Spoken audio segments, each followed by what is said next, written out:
You locked me out, so I locked you in. When I was in college, I worked as a delivery driver.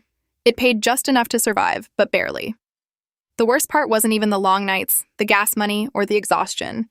It was the way people treated you, just some invisible girl dropping off food. One particular night, I picked up an order and drove it out to this gorgeous 2-story townhome in a fancy neighborhood.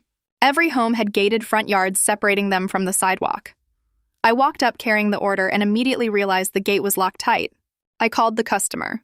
The number they provided didn't work. I tried messaging. I waited a few minutes. Nothing. So eventually I set the food carefully over, inside the gate as far as I could reach, took the photo, sent them a polite message explaining the situation, wished them a good night, and left. It was around 1 a.m, the street completely deserted. No cars. No people. Their food was perfectly safe sitting there. Then, maybe 20 minutes later, my rating dropped and they removed my tip. I just stared at my phone in disbelief. They locked me out. They gave me a dead number. They ignored every attempt to contact them. And somehow, I was the one being punished for it. That night, I was already hanging by a thread emotionally, and something in me just snapped. So I decided they deserved a little inconvenience of their own. I ordered a heavy-duty bike lock. Not super expensive, but the kind that's an absolute nightmare to cut through without serious tools. Combination lock only. When it arrived, I changed the code to a random 4-digit number. I didn't do anything right away, so I waited a couple weeks.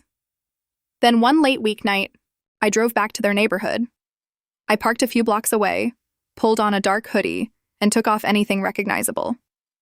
The entire neighborhood was dead silent. No movement, just the occasional distant hum of traffic. I walked casually, like I belonged there.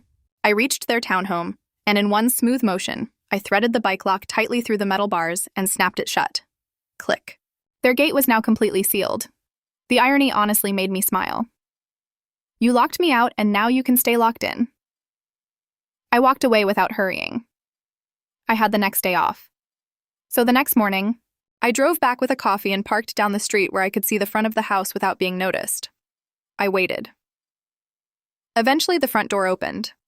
At first, they looked confused, then annoyed, then frantic. I watched them yank at the gate over and over, realizing they couldn't get out. One of them disappeared back inside, then came back with tools that obviously weren't going to work. Another person came out still dressed for work, pacing angrily. And the best part? They ended up waiting nearly 2 hours for a locksmith to arrive and cut the lock open while they stood there trapped in their own front yard. And I just sat there in my car, sipping my coffee and enjoying the view.